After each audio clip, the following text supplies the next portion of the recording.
വണ്ടാഴി ഗ്രാമപഞ്ചായത്ത് പട്ടികജാതി വിദ്യാർത്ഥികൾക്ക് ലാപ്ടോപ്പും പഠനോപകരണങ്ങളും വിതരണം ചെയ്തു. 2024-25 സാമ്പത്തിക വർഷത്തിൽ പദ്ധതി വിഹിതം ഉപയോഗിച്ചാണ് പഞ്ചായത്തിലെ പട്ടികജാതി ബിരുദ വിദ്യാർത്ഥികൾക്ക് ലാപ്ടോപ്പും പഠനോപകരണങ്ങളും വിതരണം ചെയ്തത്. പഠനോപകരണ വിതരണം KD പ്രസന്നൻ MLA ഉദ്ഘാടനം ചെയ്തു. അവരുടെ പഠനത്തിന് ഏറ്റവും ഗുണകരമാവുക ലാപ്ടോപ്പുകളായി കമ്പ്യൂട്ടറുകളായി.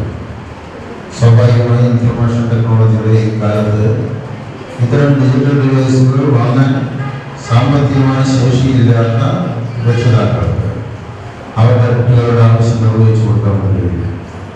അതുകൊണ്ടാണ് ഗവൺമെന്റ്, തദ്ദേശ സ്വയംഭരണ സ്ഥാപനങ്ങൾ, ഗവൺമെന്റിന്റെ വിവിധ ഏജൻസികൾ ഇത്തരം വിദ്യാർത്ഥികൾക്ക് വേണ്ടിയുള്ള പഠനോപകരണ പദ്ധതികളിൽ ലാപ്ടോപ്പും കമ്പ്യൂട്ടറും എല്ലാം ഏർപ്പെടുത്തിയത്. നേരത്തെ ഇത് ഈ ഐറ്റമൊന്നും ഈ പഠനോപകരണ പദ്ധതിയുടെ ഭാഗമായി വിതരണം ചെയ്യാൻ കഴിയുമായിരുന്നില്ല.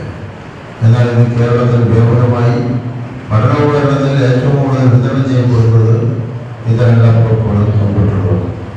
ഇവിടെ ഈ പഞ്ചായത്തിൽ ബിരുദ വിദ്യാർത്ഥികൾ അല്ലെങ്കിൽ ബിരുദാനന്തര പഠനത്തിന് പോകുന്ന കുട്ടികൾക്ക്, പ്രത്യേകമായി ഞാൻ നേരത്തെ പറഞ്ഞ ഏറ്റവും അടിസ്ഥാന ജനവിഭാഗത്തിൽപ്പെട്ട കുട്ടികൾക്ക് അത് നൽകാൻ വേണ്ടി നിശ്ചയിച്ചിട്ടുണ്ട്.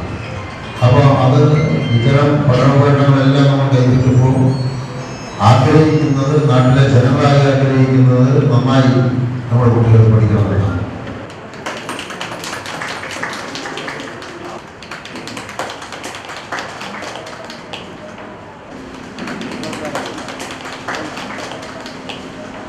ചടങ്ങിൽ വണ്ടാഴി പഞ്ചായത്ത് പ്രസിഡന്റ് KL രമേശ് അധ്യക്ഷനായി.